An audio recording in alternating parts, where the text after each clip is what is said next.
Dr. Zixtel stood before the crystalline display case, their 4 eyes fixed on the impossible object within. The artifact shouldn't exist, couldn't exist, yet there it was, a piece of technology that predated the formation of the Galactic Concordat itself. The Department of Xenoarchaeology at the Central University of Rigel Prime had housed this relic for centuries, mistakenly catalogued as origin unknown. But Zixtel knew better now. The patterns of wear, the atomic structure, even the basic design philosophy, it all pointed to one impossible conclusion. This was human technology. You can't seriously be suggesting this. Professor Venthrix's tentacles writhed in agitation as they paced the laboratory. Humans are bedtime stories we tell hatchlings, myths created to explain the mysterious ruins we find scattered across the galaxy. Zixtel's outer membrane rippled with excitement. Look at the data, Venthrix. The quantum dating puts this artifact at exactly 15,000 standard years old, precisely when the legends say humans vanished. The material composition matches exactly with what our ancient texts describe as steel and titanium alloys. This isn't coincidence. Those texts are fairy tales, Venthrix scoffed. Next you'll tell me you believe in the stories about humans breathing corrosive oxygen and surviving on a planet with crushing gravity that would liquefy any sensible species. But that's just it. Zixtel moved to their research terminal, bringing up a holographic display of their findings. We've always assumed those descriptions were exaggerations or metaphors, but I've been running simulations. A species could theoretically evolve to survive such conditions. More than that, they would develop incredible physical resilience as a result. The hologram shifted, showing a theoretical reconstruction of a human based on archaeological data. The bizarre creature stood on 2 legs, had only 2 eyes, and possessed no protective exoskeleton. By all conventional wisdom, such a species should never have achieved sentience, let alone spacefaring capability. The math doesn't lie, Zixtel continued. Every simulation I've run suggests it's possible. Difficult, yes. Unlikely, certainly, but possible. Venthrix's color shifted to a deep purple of concern. Even if you're right, and I'm not saying you are, why did they vanish? Where did they go? Before Zixtel could respond, every screen in the laboratory suddenly flickered.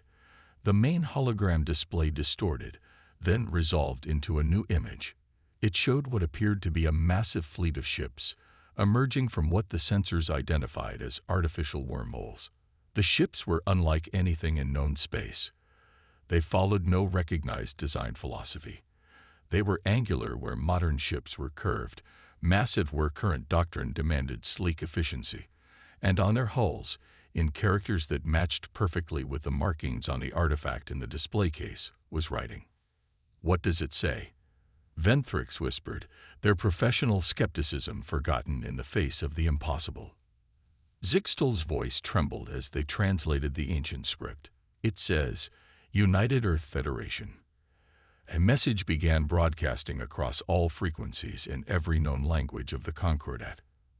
The translation was perfect, despite using linguistic patterns that should have taken years to decode. To all citizens of the galaxy, we apologize for our long absence. The experiment is complete. We are coming home. In that moment, as alarms began blaring across every world of the Concordat, Zixtel realized that every legend, every impossible story about humans, might have been an understatement. The myths weren't exaggerations. They were warnings. And now, after 15 millennia of silence, humanity had returned to a galaxy it had forgotten them were mere stories.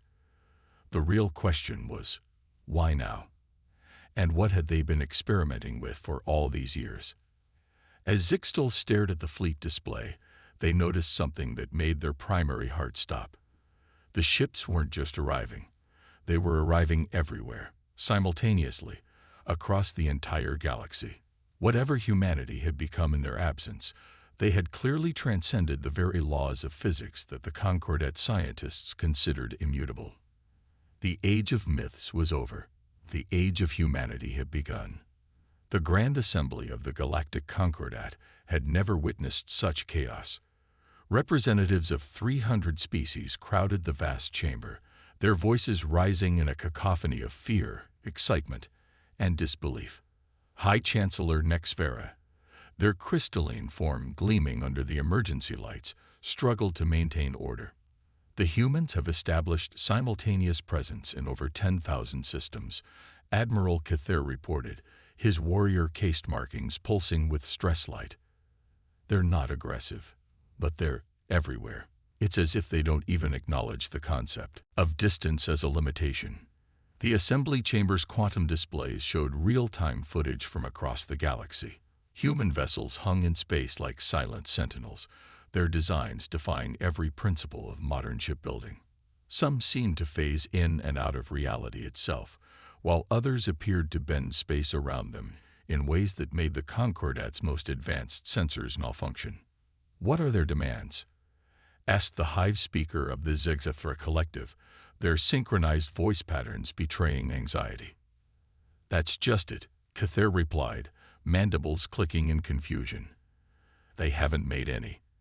They're just waiting, watching." The only direct interaction we've had was when a small human vessel approached the Centaurian border station. They requested permission to dock, and he paused, as if embarrassed to continue. "And what?" Nexfera pressed. "They asked if we wanted to trade recipes. Apparently, they've spent millennia perfecting something called coffee and are eager to share it." The chamber erupted in confused murmuring. These were the legendary humans, the species whose abandoned artifacts had shaped the development of every civilization in the galaxy. The beings whose theoretical technological achievements had been dismissed as impossible fairy tales. Dr. Zixtel, newly appointed as special advisor to the Assembly, stepped forward. "Chancellor, I believe I understand what we're witnessing. The humans aren't trying to intimidate us. They're running an experiment." "Explain," Nexfera commanded. "Look at their behavior pattern. They have the capability to appear anywhere in the galaxy instantly, yet they're following standard first contact protocols. They have technology that makes our most advanced ships look primitive, yet they're asking about recipe exchanges. They're testing our reactions, studying how we've developed in their absence." A new signal suddenly penetrated every communication device in the chamber. The holographic displays shifted, showing the human figure. The being looked deceptively simple in form, but there was something in its eyes that suggested depths of knowledge beyond comprehension. "Greetings, citizens of the Concordat." The human spoke, its words automatically translating into all known languages. "I am Ambassador Sarah Chen of the United Earth Federation. We apologize for any anxiety our return may have caused. The truth is, we've been watching, waiting, and preparing for this moment for 15,000 years." The chamber fell silent as the human continued. "You see, humanity faced a choice millennia ago. We had discovered technologies that could either unite the galaxy or tear it apart. Rather than risk the latter, we removed ourselves from the equation. We became myth, legend, allowing younger species to develop without our influence. We watched as you built something beautiful, the Galactic Concordat." Ambassador Chen smiled, a gesture that somehow conveyed both warmth and unfathomable complexity. "Now we believe the galaxy is ready. Ready not just for our return, but for what we discovered during our absence. The question is, are you prepared to understand why we really left?" As the Assembly processed this revelation, emergency alerts began flooding in from across the galaxy. The ancient ruins, the supposedly dead remnants of lost civilizations that dotted every sector of known space, were activating. One by one, structures that had been studied for millennia were coming to life, revealing themselves as pieces of a vast network that encompassed the entire galaxy. The humans hadn't just been hiding. They had been building something that would change the very nature of galactic civilization itself. And now, after 15,000 years of preparation, the true purpose of their grand experiment was about to be revealed. The ancient ruins pulsed with newfound life, each structure emitting patterns of energy that defied conventional physics. Dr. Zixtel stood in the command center of the Concordat's premier research station, watching as 15,000 years of archaeological assumptions crumbled before their eyes. "It's a quantum network," they breathed, their four eyes widening as data streamed across holographic displays. The ruins weren't remnants of dead civilizations. They're nodes in a galaxy-spanning web of something. Ambassador Chen stood nearby, her presence both reassuring and unsettling.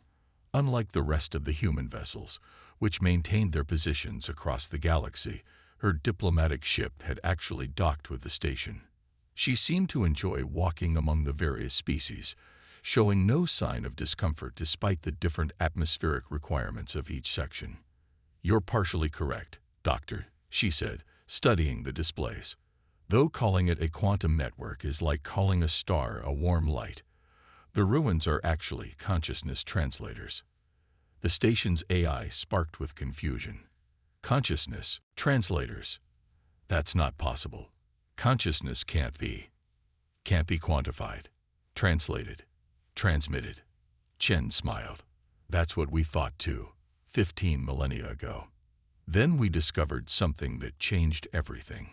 Consciousness isn't bound by the same laws as matter and energy. It exists in its own dimension, one that permeates all others." Admiral Cather, who had been quietly observing, stepped forward.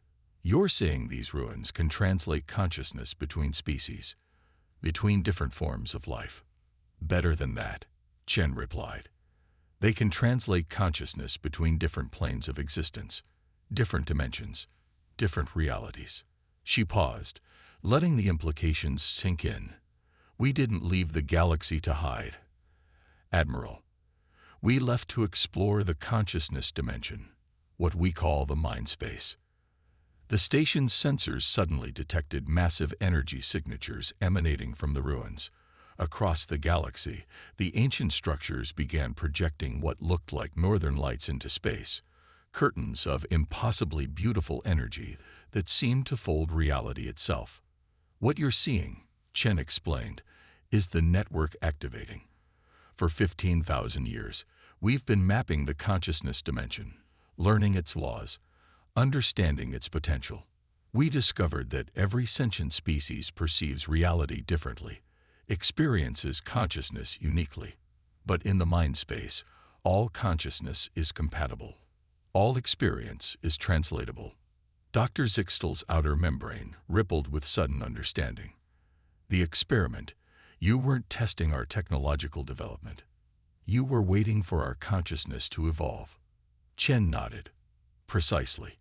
We needed the galaxy's species to develop their own unique forms of consciousness, untainted by our influence.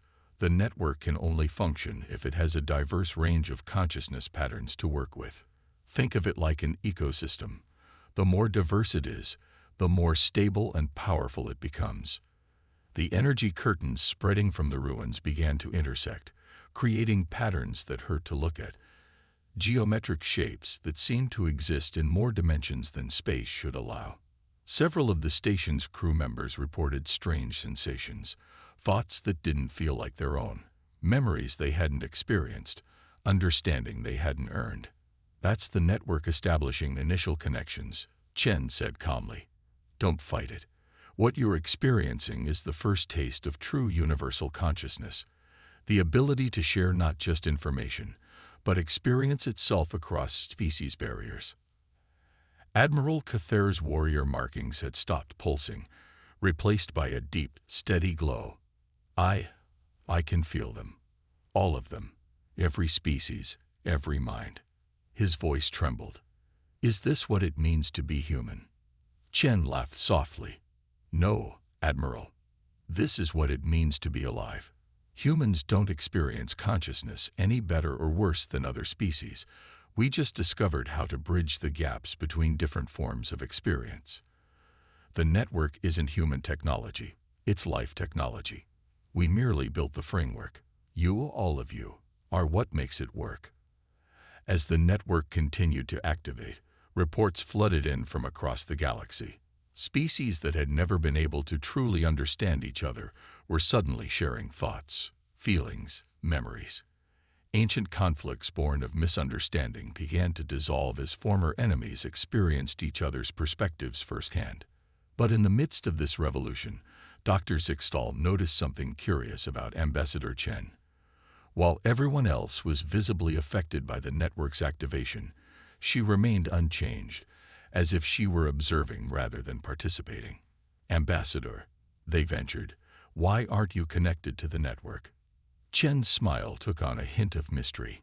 "Who says I'm not? Remember, Doctor, we've had 15,000 years to learn how to use this technology. What you're seeing now is just the beginning. The real question is, are you ready to learn what consciousness can really do?" As the consciousness network expanded across the galaxy, its effects rippled through civilizations in ways no one, except perhaps the humans, could have predicted. The Grand Assembly of the Galactic Concordat had been in continuous session for what felt like both moments and eternities, as linear time began to lose meaning in the face of shared consciousness. "We're receiving reports of spontaneous problem-solving across multiple sectors," reported Cather, who had refused to leave his post despite the overwhelming new sensations. A mining colony in the Orion Arm just developed a new form of sustainable energy by combining 3 different species' technological approaches. They say the solution just appeared in their shared consciousness. The assembly chamber had transformed. Representatives who once required translation devices and environmental suits to communicate now shared thoughts and experiences directly. The consciousness network didn't just translate language, it translated entire ways of being. Ambassador Chen observed from her position near the central podium, her presence a steady anchor in the chaos of transformation. "This is what we call the integration phase," she explained. "Your civilizations are learning to think together while maintaining individual identity. It's like learning to play in an orchestra when you've only ever performed solo." Dr. Zixtal, who had been quietly processing data streams from across the galaxy, suddenly straightened. "Ambassador, I'm detecting anomalies in the network pattern. Some consciousness signatures are resistant to integration." Chen nodded, unsurprised. "That's natural and expected. Not every mind is ready for this level of connection. Some require time, others may never fully integrate. That's why we built safeguards into the system." The holographic displays showed new data. Entire sectors of space where the consciousness network appeared dimmer, more filtered. "These are consciousness sanctuaries," Chen explained. "Areas where the network's influence is muted, allowing species and individuals to maintain higher levels of mental privacy. The network is an opportunity, not a mandate." High Chancellor Nexfera's crystalline form shimmered with concern. But what of those who would use this connection for harm? Surely the ability to share consciousness could be weaponized. A subtle smile crossed Chen's face. "Try it," she suggested. "Anyone in the chamber, attempt to project harmful intent through the network." Several military representatives, including a group of traditionally aggressive species, made the attempt. Each reported the same result. The moment harmful intent formed, their connection to the network became temporarily muted, like a safety switch engaging automatically. "The consciousness dimension operates on different laws than physical reality," Chen explained. "Harm, deception, manipulation. These concepts create distortions in the consciousness field that automatically trigger isolation protocols. You cannot corrupt the network because the very nature of corruption is incompatible with true consciousness sharing." But even as she spoke, alerts began flashing across the chamber's displays. Something was happening at the edges of known space, something that made even Ambassador Chen's composed demeanor slip for a moment. "Interesting," she said, studying the data. "It seems our return has attracted attention we weren't expecting. The network is detecting consciousness patterns that don't match any known species, including humans." The displays showed massive disturbances in spacetime, different from the human fleet's arrival. These distortions seemed older, more primal, as if something that had been sleeping in the void between galaxies had finally awakened. Ambassador, Dr. Sixtel's voice trembled slightly. Are you saying there are others out there? Others like humans? Chen's expression became serious. Not like humans, Doctor. What we're detecting are entities that evolved in the consciousness dimension itself. We encountered them during our 15,000 years of exploration, but they never showed interest in physical space before. Now, with the network activating across an entire galaxy, she paused, considering her words carefully. Let's just say the galaxy is about to discover that humans aren't the most fascinating species in existence. We're just the ones who learned to bridge the gap between physical space and the realm of pure consciousness. The assembly chamber fell silent as the implications sank in. They had just begun to grasp the concept of shared consciousness across physical species. Now they faced the prospect of encountering beings that existed as pure consciousness itself. Is this why you really returned? Cather asked, his warrior markings pulsing with a new pattern of understanding. Not just to activate the network, but to prepare us for something bigger. Chen's response was interrupted by a new signal emanating from every node in the consciousness network simultaneously. It carried no words, no recognizable patterns, but every being connected to the network felt it. An ancient curiosity awakening, turning its attention toward the galaxy. The consciousness entities arrived not with ships or technology, but with thoughts that folded space. Their presence manifested as cascading waves of pure understanding that rippled through the network, transforming the very fabric of reality wherever they touched.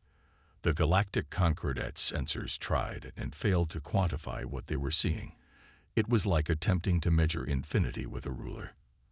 Ambassador Chen stood in the center of the assembly chamber, her calm demeanor unchanged even as reality itself seemed to fluctuate around them. They call themselves the Primordials, she announced. They're the original inhabitants of the consciousness dimension. You could say they're what consciousness looked like before it decided to experiment with physical form. Through the network, every connected being in the galaxy could sense them. Vast, ancient intelligences that had watched the evolution of physical life with distant curiosity. Until now. 15,000 years ago, Chen continued, when humanity first stumbled into the consciousness dimension, we discovered we weren't exploring uncharted territory. We were walking into someone else's home. The Primordials had been there all along, watching physical life evolve across countless galaxies. Dr. Sixtel, their scientific minds struggling to process the impossible data streaming through the network, found their voice. But why didn't they contact us before? Why wait until now? The answer came not from Chen, but through the network itself. A direct communication from the Primordials that translated itself into understanding rather than words. Physical life and consciousness had been evolving separately, each incomplete without the other. Physical beings had the creativity and drive to shape reality, while consciousness beings had the wisdom and perspective of timeless existence. Neither could reach their full potential alone. That's why we left, Chen explained, her voice carrying new weight. Humanity didn't just discover the consciousness dimension. We discovered that we were part of a grand evolutionary experiment. The Primordials needed physical life to evolve naturally, to develop its own unique forms of consciousness. Our role wasn't to guide that evolution, but to build the bridge when the time was right. The assembly chamber's displays showed new data. The consciousness network wasn't just connecting different species, it was transforming them. Physical beings were learning to exist partially in the consciousness dimension, while the Primordials were learning to interact with physical reality. The boundary between thought and matter was beginning to blur. Admiral Cather, his warrior markings now pulsing in sync with the network's energy patterns, understood first. We're not just sharing thoughts, he said. We're evolving. All of us, including them. Chen nodded. The network isn't just a communication tool. It's an evolutionary catalyst. Humanity spent 15,000 years preparing the galaxy for this moment. The merging of physical and consciousness evolution. a new form of life that combines the best of both. Through the network, every connected being could sense the truth. The primordials hadn't come to observe or to conquer. They had come to join, to be part of this new evolutionary step. Their ancient wisdom was merging with the vibrant creativity of physical life, creating something entirely new.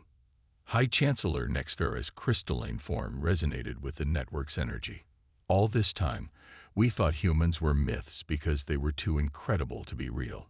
But the truth is even more fantastic. They were the harbingers of our next evolutionary leap. Not harbingers, Chen corrected gently. Partners. Humanity's role was never to lead or guide, but to connect. We didn't build the network to control it. We built it to set it free. What happens next will be written by all of us together. As if in response to her words, the network pulsed with new energy. Across the galaxy, physical beings began to perceive reality in ways they never had before, while the primordials experienced the joy and limitation of linear time and physical sensation.